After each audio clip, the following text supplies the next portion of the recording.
You may very well remember Courage the Cowardly Dog as a cartoon that probably made you sit closer to the TV, but also forced you to be more scared from the monster under the bed. But the show was much more than that, and part of the reason was its near-perfect ending.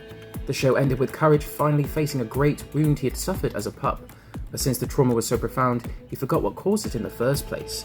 And on top of that, his own demeanor was born from constantly being rebuked and ridiculed by those around him. And the final two-part episode dealt with both these issues. And in this video, I'm going to explore everything there is to explore about Courage the Cowardly Dog and how it ended. But that's not all. I'll also be talking you through a journey that will detail the show's probable but super eerie real-life origins, the reason behind the names Eustace and Muriel, and much, so much more. So without further ado, let's begin.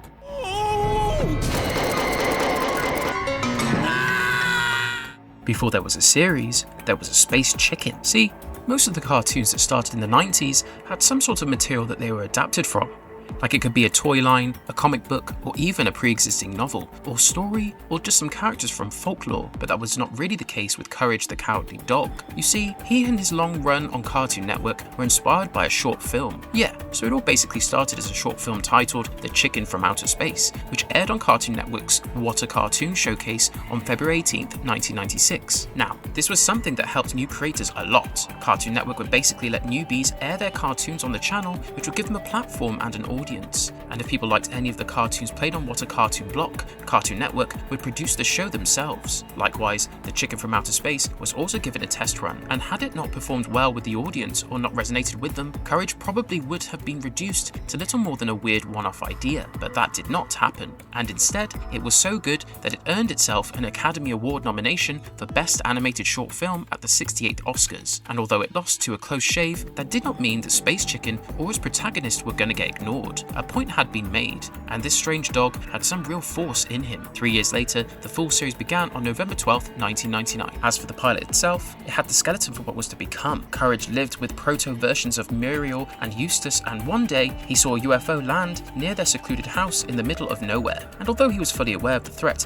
that the UFO and its space chicken posed, no one took him seriously when he tried to warn them. But that does not mean Courage could just sit back and watch things take their own course. He knew he had to do something and protect Eustace and Muriel. Oh, and by the way, the names Eustace and Muriel were actually inspired, or rather adopted, from the middle names of Ross Geller and Chandler Bing from Friends. Now, although Ross's middle name is never actually spoken on air, and Chandler's middle name is revealed in season 8, their names were mentioned in the original script and several merchandise. Anyway, I digress. So The Chicken from Outer Space, short, had far less dialogue than the later series. In fact, the original version gave Courage basically just one line of dialogue that was voiced by Howard Hoffman, and the voice itself was much rougher and more old school than Marty Grabstein's take in the series. Dilworth later said Cartoon Network even encouraged him to cut back Courage's dialogues second season onwards because apparently the screams, babble and whines worked better with kids. He agreed with the network, and maybe that really was the right call. I mean, if you think about it, Courage's panic and his reactions in those moments basically sound like pure instinct, which made him funnier and more vulnerable at the same time. Next, the Oscar nomination also paved the way for Dilworth himself because it led to meetings around town, even if it did not bring instant money. By the time the series proper arrived, Courage and Dilworth were enjoying that rare little aura that usually came after a show had become popular and not before. The full series then became Cartoon Network's highest rated premiere at the time, which tells you the network had a hit, especially one that did not look anything like what was there on the slate already. But the thing is, despite its obnoxious setup, where this pink little timid beagle tries to save the day and his owner's in the middle of nowhere,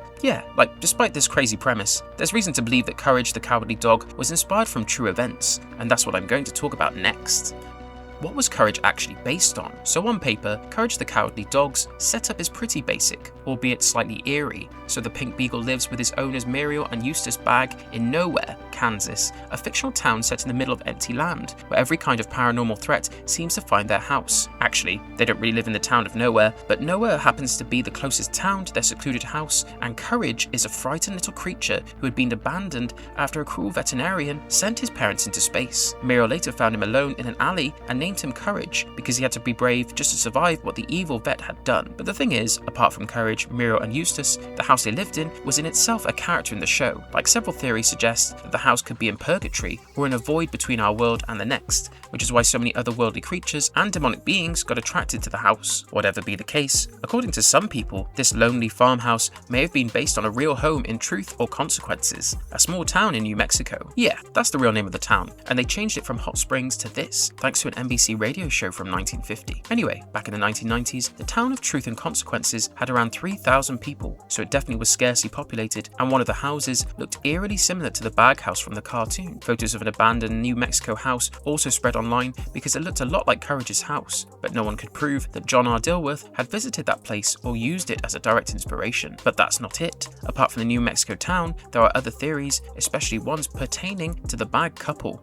There's talk of the Patterson couple, namely William and Margaret, a couple from El Paso, Texas, which is about 100 miles from Truth or Consequences. Dilworth never confirmed this either. Lines can be drawn between them and Muriel and Eustace. Margaret had been described as a petite woman by locals, while William had been seen as mean and unfriendly. One neighbour even recalled taking cookies to their house and then leaving early because the couple was far from welcoming, especially Mr. Patterson. The Pattersons were last seen between March 5th and 6th, 1957, and their sudden disappearance still remains unsolved. Some thought they were spies, some believed aliens took them, and others thought they were killed and buried under the house. Whatever the case may be, Mr. and Mrs. Patterson's descriptions fall in line with how Mr. and Mrs. Bag were. Eustace was a grumpy old man, while Muriel was warm but short and small. It's also claimed that the Patterson couple had left a dog behind, though we have no proof for the same. But these tropes, like grumpy old man, tiny woman, missing couple, and alien talk, well, all of these are loved by fans of the show. Then there's the David Parker Ray theory. He was a serial rapist and assumed serial killer from New Mexico's Elephant Butte, who is the prime conspirator of the Toy Box killings. His methods involved brainwashing and torture, which felt similar to some villains in the cartoon. His wife would aid his crimes, and sometimes he would let his dog get carnal knowledge of his victims. Now, while all these claims remain unsupported, what is supported far better is that the show had its inception in Dilworth's own personal interests and his taste for strange emotional material. In his Anna Monday's interview, he said Courage was the commercial work that resembled his own life and that his films tend to deal with human feelings. He also said there was a real Muriel in Scotland, on whom Muriel's character was partly based, so maybe the question about the show's inspiration has a less romantic and more realistic answer. It was based on Dilworth's own sensibility, and emotions like fear, loneliness, cruelty, affection, absurdity, and the strange little bargains people make with love. And as for the barren setting, it does make people want a secret answer, and I get that. But the cartoon remains the brainchild of Dilworth, his studio stretch films, and a fictional Kansas. Nothing more, nothing less.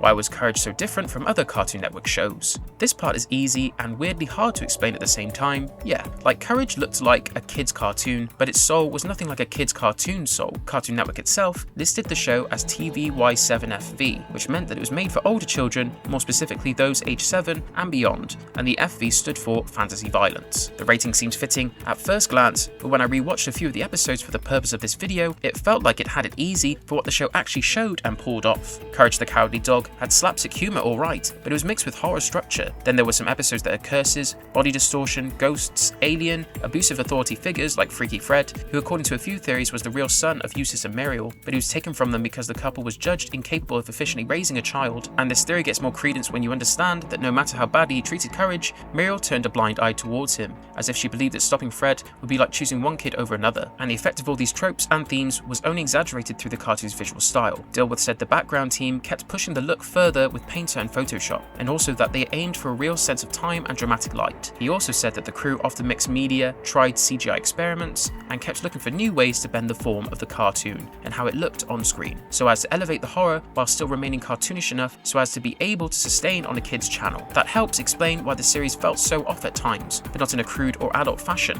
and that's why the show looked like a classic cartoon one minute and the next it resembles some art student's collage project, and sometimes like a stage bit, or even a horror short.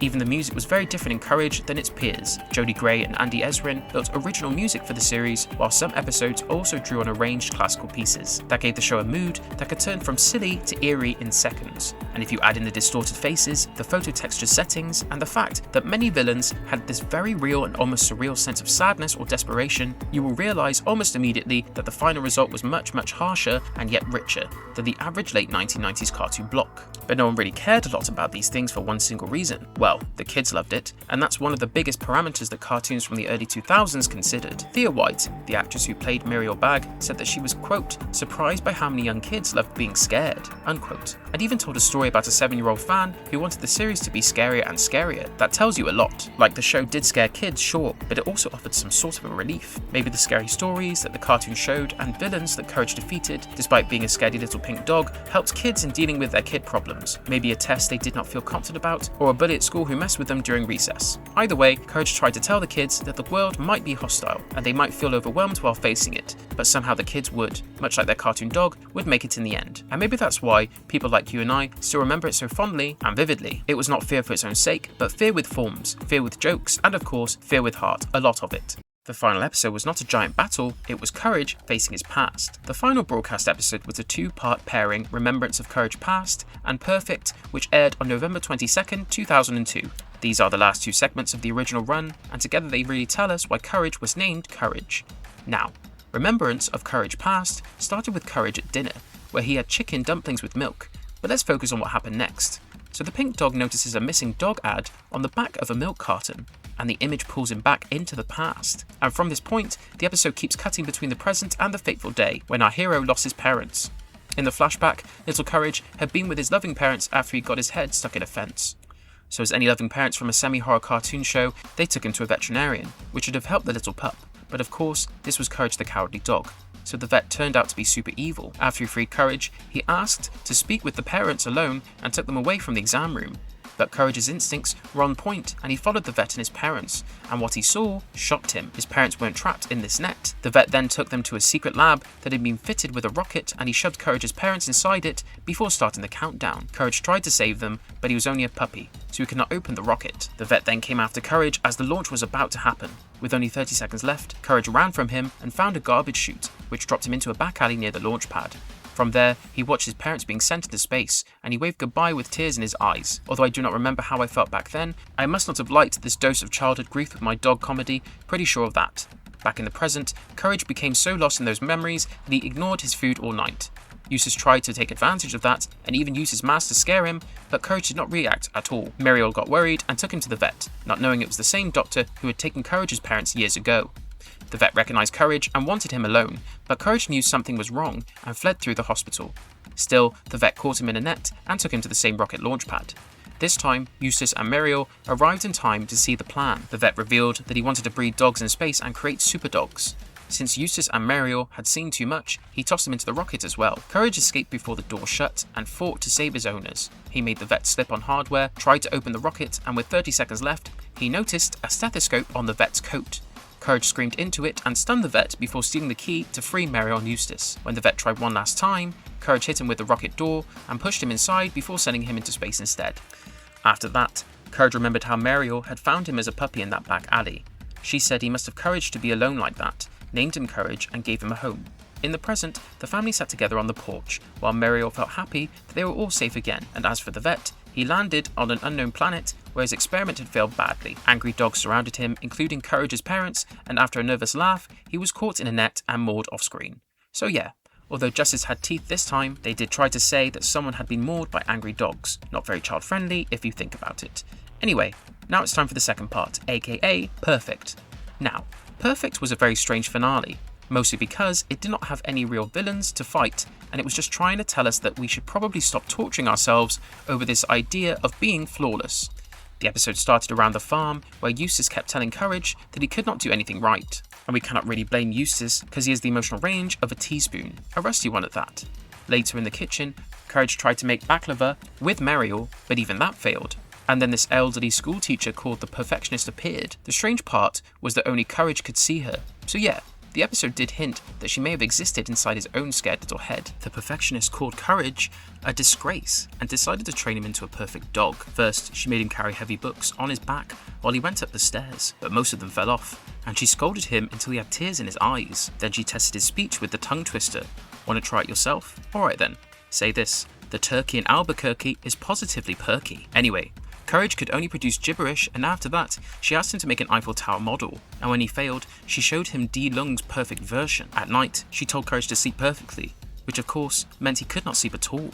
He had a chain of horrible dreams, or rather nightmares, about imperfection, and one of these had a strange blue creature tell him he was not perfect. Another had Wizard of Oz style versions of courage, with signs that denied him a brain, a heart, and courage. Then there were these weird old sketch-like horrors, and a doll-like figure with wing-shaped arms and broom-like hair. The worst one had Muriel hand him a vase, and when she caught it, she shattered instead. Courage screamed so much that Eustace threw him out of the bedroom. The next morning, the perfectionist gave him one final test. He was asked to draw a perfect number 6. But strangely before that, a fish in the bathtub told Courage that perfection did not exist and that he could still do anything despite his flaws. Courage also saw Eustace with his broken bugle and Muriel with her bubblegum-like baklava, and both seemed proud anyway. So Courage returned, drew his own strange 6, folded the paper, flipped it, and made it work. The perfectionist lost her mind and broke a yardstick, and she was so angry and frustrated with Courage that she ruined her hair and just vanished as the chalkboard burst into dust. In the end, Courage had accepted himself. He sat at dinner with Muriel and Eustace in a tuxedo and top hat, while the fish on the table gave a thumbs up, and the perfectionist's voice still shouted one last perfect from somewhere off screen. And as for the fish itself, it is believed by many that it was in fact Courage's guardian angel, who had been sent from beyond to ensure that Courage remained courageous in his own way. But it is also possible that the fish spoke to Courage because that's also something the pink dog made up in his mind. Either way, that was the strange beauty of this ending. Courage as a dog and the cartoon as a whole was basically telling us that bravery does not mean an absence of fear. In fact, the cartoon argued quite the opposite and said that being courageous is having fear and yet having the resolve to face it. And I believe that's a beautiful note to end a cartoon on, wouldn't you agree? Was Courage the Cowardly Dog cancelled, or did it run its course? It seems that Courage the Cowardly Dog ended after its 4-season run. From what I could learn while researching the topic is that there's no real evidence to suggest that Cartoon Network killed it. I mean, some people might tell you that Cartoon Network axed it because parents complained it was too scary, but that's not really the truth.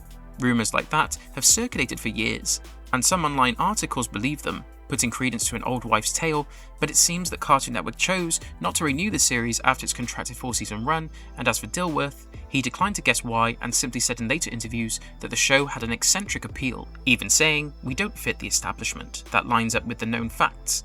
The show aired from November 1999 to November 2002, completed 52 episodes, and the last episode really did feel like it was written as an ending, especially once you look at Perfect. But then again, we cannot outright deny the whole too scary idea, because it did have some real-world basis to it. You see, the series had a reputation, and that's a fact.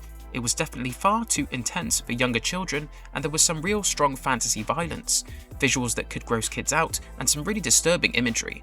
What happened to the voice cast after the show ended? Marty Grabstein remained the show's most visible champion. In his 2021 interview, he said, "I never let it go." And you can tell he meant that. He kept doing the Courage voice at conventions, spoke about the role with genuine affection, and returned as Courage for later official projects. He also described creating Courage out of literally nowhere, which sounds about legit for a dog from a town called Nowhere. Thea White stayed closely related to the character of Muriel too. She voiced Muriel throughout the original run and came back for Cartoon Network Racing, the 2014 short The Fog of Courage, and the 2021 crossover film. In an interview, White said that work on the series was so much fun and admitted she was surprised by how much kids liked a show that scared them. She died on July 30th, 2021 at age 81, only weeks before the crossover film came out, which then became a final screen credit and was dedicated to her memory. Eustace's voice history had more sadness to it. Lionel Wilson voiced him for the earlier stretch of the series, then left due to illness and was replaced by Arthur Anderson for the back half and the finale. Wilson died on April 30th, 2003, and Anderson died on April 9th, 2016. When Straight Outta Nowhere was released in 2021, Jeff Bergman took over Eustace because both prior actors had passed away. What came after Courage ended, The Fog of Courage, Revivals, and Scooby-Doo. As for what came after the original run, Courage did not disappear after the original run of the cartoon. A CGI special called The Fog of Courage was produced as a possible pilot for a revival, and it aired in 2014 and later surfaced through Dilworth's Stretch Films channel. Years after that, Dilworth also pursued a prequel idea under the working title Before Courage. But the biggest official follow-up has to be the crossover film Straight Outta Nowhere, Scooby-Doo Meets Courage the Cowardly Dog, which Warner Bros. Released on digital and DVD on September 14th, 2021. But yeah, Dilworth himself had no involvement with the movie. But what happened in Straight Outta Nowhere? Now, Straight Outta Nowhere began with Scooby-Doo and the gang dealing with a clown who had robbed a bank. But then Scooby heard a strange noise and lost control of himself. But what was stranger was that after all this, he basically started to dance and ran away. At the same time, Courage had the same issue back at the Bag Farm. though Muriel and Eustace did not seem to notice, but then this was really very on brand for the Bagg household, so no real surprises there. Anyway, the gang chased after Scooby and somehow ended up in Nowhere, Kansas, where Courage and Scooby had been boxed in by a swarm of hostile cicadas. After the bugs were dealt with, Muriel invited everyone to the Bagg house, where the Mystery Inc. crew properly met her and Eustace. Soon after that, both families were called to dinner with the mayor of Nowhere. Now that's suspicious. I mean, when a mayor in a place called Nowhere invites you over, there's gotta be a catch. Plus, how often did we see the mayor in the original run of the Courage cartoon? So on the way to the mayor's, Scooby and Courage were attacked by a huge cicada queen, and Eustace's truck was destroyed in what followed after, but they still managed to reach the mayor's mansion, where they got a tour of a museum that was actually a part of the house. Now, although there were many theories as to why Nowhere was home to so many weird events and why it attracted such unusual beings, the museum here tried to give an explanation for it all. But more on this later. Anyway, soon enough, Shaggy, Scooby and Courage went off to find food, while Eustace returned home. Then the Cicada Queen struck again. Its brood knocked Fred, Daphne, Velma and Muriel into a hidden cave, where they found a strange machine that made random cell phone calls. Shaggy, Scooby and Courage destroyed it while they escaped the Queen, and back at the Bagg house, Eustace made a huge Shaggy-style sandwich and then had visitors at the door. Each visitor had received one of those calls, and each one left him a lot of money. But why was this happening? When the group tried to return to the Bagg house to solve the mystery, the Cicada Queen attacked again and took most of them, which left only Scooby and Courage free. They connected Velma's tablet to Courage's computer and found the truth. You see, the giant cicadas and every strange thing Courage had faced were tied to a dark matter meteor under the Bagg residence, and this was believed to be the same kind of meteor that wiped out the dinosaurs. Courage and Scooby recovered it and saved the others, but the Cicada Queen grabbed the meteor and used Muriel as leverage. Courage had to face his fear, and after a long fight, the Queen ended up trapped beneath scraps from the Bagg windmill. Then the General and the Lieutenant arrived, and the truth came out. The Cicada Queen was actually a mech piloted by Katz and LeQuack. They had learned about the meteor, taken over Nowhere's political setup, and used local resources to dig it up. They also used it to hypnotize rich locals and rob them, then hid it at the Bagg house. When they learned Mystery Inc. was nearby, they brainwashed the cicadas to scare everyone away. The General wanted the meteor as a weapon, but Courage suggested a better use, so it became a disco ball for a celebration. And that's where the film ends. So yeah, that's pretty much the tale of Courage the Cowardly Dog and his great cartoon, one that I dare say is iconic. But what's more beautiful is how it ended, how it wrapped things up. A lesser show would have tried to end with more bang, bigger monsters, etc., but I guess Courage ended truer. It gave the pink dog a chance to face the source of his fear in remembrance of Courage past, then drove the point home in perfect. So, how did Courage the Cowardly Dog end? Well, it ended with Courage saving his family, learning the truth about his own past, and then accepting that he never had to turn into some flawless version of himself to be brave. And that was all in this one, people. If you liked the video, please consider hitting the like and subscribe buttons. Those 2 small clicks from you will help us tremendously in bringing you more of these awesome videos. Stay safe and have a good one.